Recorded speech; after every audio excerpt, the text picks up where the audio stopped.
Mainly ban করতে চাই না এটা নিয়ে কথা বলছি, বাট আমি অলসো বলতে চাই যে মেইন রোডে ব্যান করা উচিত। এটা আমি কই বলবো?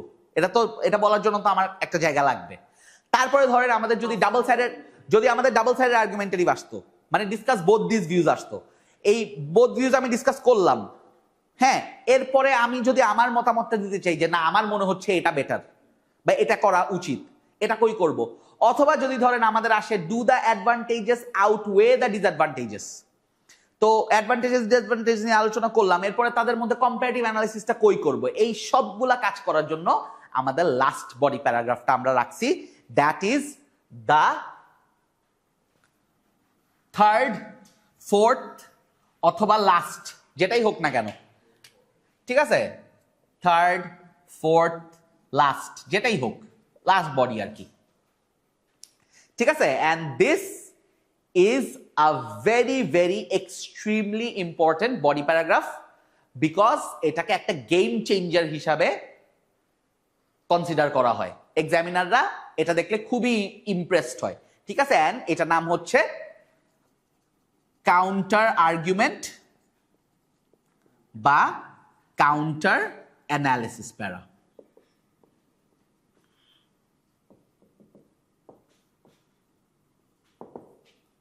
ঠিক আছে?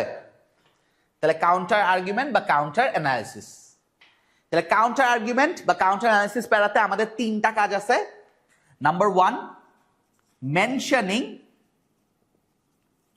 The opposite arguments, defending my own arguments,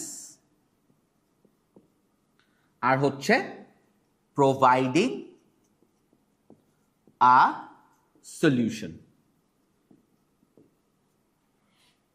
ঠিক আছে?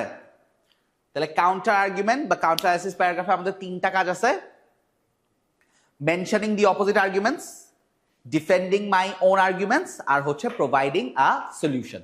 তাহলে কেন বলতেছিলাম যে এই প্যারাগ্রাফটা খুবই পছন্দ করে এক্সামিনাররা বা এটা একটা গেম চেঞ্জার হিসেবে কনসিডার করা হয়, কারণ এই প্যারাগ্রাফটাই এক্সামিনারকে বলে দিবে যে আপনার দুই সাইড সম্পর্কেই আইডিয়া আছে, আপনি যেটাকে বেশি লজিক্যাল মনে করছেন ওইটাকেই আপনি চুজ করছেন।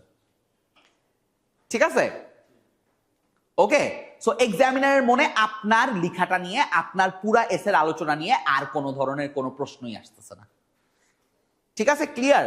তাহলে এখানে আমরা কি করতেছি দেখেন, আমরা ফার্স্টলি এক্সামিনারকে জানাচ্ছি যে হ্যাঁ আমরা এগুলা নিয়ে আলোচনা করছি, কিন্তু আরো কিছু কথাবার্তা কিন্তু আছে।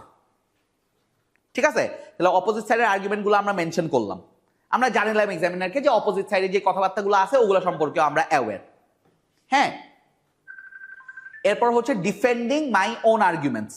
তাইলে অপোজিট সাইডের কথাবার্তাগুলো আমি এক্সামিনারকে জানাইলাম, ঠিক আছে অপোজিট সাইডে কিছু কথাবার্তা আছে, কিন্তু স্টিল আমার আর্গুমেন্টগুলো বেশি ইম্পর্টেন্ট। ঠিক আছে?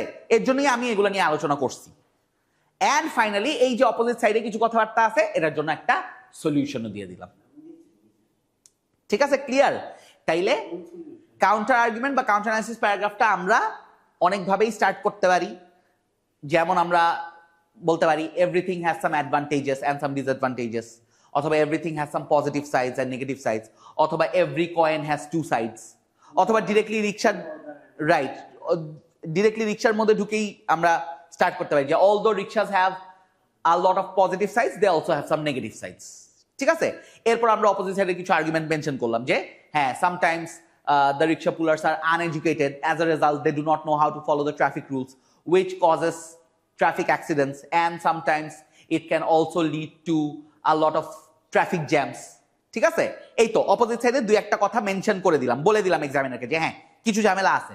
তারপরে আমি আমার নিজের আর্গুমেন্টগুলোকে আবার ডিফেন্ড করতেছি, but that still does not mean that we should completely ban rickshaws since they are so important for us in our economic, cultural and environmental life। এই যে আবার মনে করাই দিছি এক্সামিনারকে যে হ্যাঁ ঠিক আছে অপোজিট সাইডে কিছু কথাবার্তা আছে, তার মানে এই না যে আমরা তাদেরকে ব্যানই করে দিব, কারণ এই ইম্পর্টেন্ট কথাবার্তাগুলো আমি অলরেডি বলে আসছি।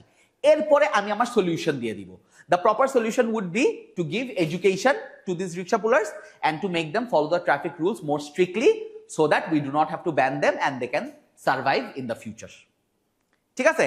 তাহলে এই যে আমি অপোজিট সাইডের আর্গুমেন্টগুলো মেনশন করলাম, এগুলোর জন্য সলিউশনও দিয়ে দিলাম। তাইলে এক্সামিনারের মনে আমার মানে লেখাটা নিয়ে বা আমার চিন্তা ভাবনা নিয়ে বা আমার আর্গুমেন্টেশন এবং লজিক্স নিয়ে আর কোনো প্রশ্নই থাকলো না। ঠিক আছে, ক্লিয়ার? তাইলে কাউন্টার অ্যানালাইসিস বা কাউন্টার আর্গুমেন্ট প্যারাগ্রাফ কেমনে লিখবো, অপোজিট সাইডের আর্গুমেন্টগুলোকে একটু টাচ দিব, আমার নিজের আর্গুমেন্টগুলোকে আবার মনে করাই দিব, ডিফেন্ড করবো, এন্ড দেন অপোজিট সাইডের আর্গুমেন্টগুলোর জন্য একটা সলিউশন দিয়ে দিব। শেষ। Clear? Okay, finally last but not the least আসতেছে আমাদের কনক্লুশন।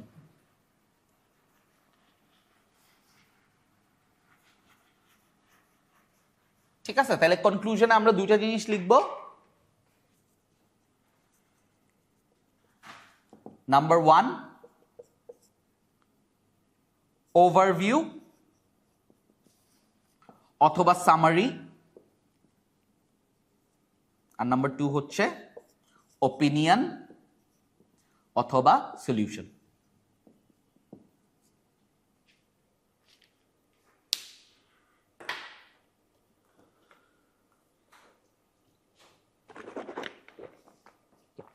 ঠিক আছে, তাহলে ওভারভিউ বা সামারি বলতে আমরা কি বুঝতেছি, যে পুরা এস এর মধ্যে কি বললাম ওইটারই একটা সারমর্ম প্রদান করা, আবার সবাইকে মনে করায় দেওয়া, এক্সামিনারকে মনে করায় দেওয়া। ঠিক আছে, তাইলে অনেকভাবেই আমরা শুরু করতে পারি।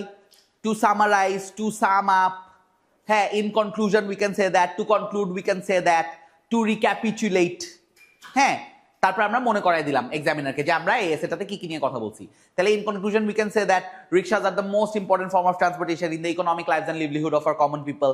They also play a huge role in our cultural identity and in protecting our environment. এই তো হয়ে গেল আমার সামারাইজ করা বা ওভারভিউ দেওয়া। এরপরে আমি আবার সলিউশনটা মনে করাই দিব আমার অপিনিয়ন হিসাবে। ঠিক আছে, যে although rickshaws have some problems, it still does not mean that we should completely ban them. Rather, we should provide education to these rickshaw pullers and make them follow the traffic rules more strictly so that we can preserve them for our future generation. শেষ। ঠিক আছে, clear? তাহলে that is the structure of a standard academic essay. Okay, fine, তাহলে that is it, we will end here today. Next ক্লাসে আমরা যেটা করব, আমরা আমাদের ওই যে আনকমন টপিকস গুলো নিয়ে একটু আলোচনা করবো, আমি আপনাদের সবাইকে কিছু টেমপ্লেটস দিব। ঠিক আছে, ওকে, আল্লাহ হাফেজ।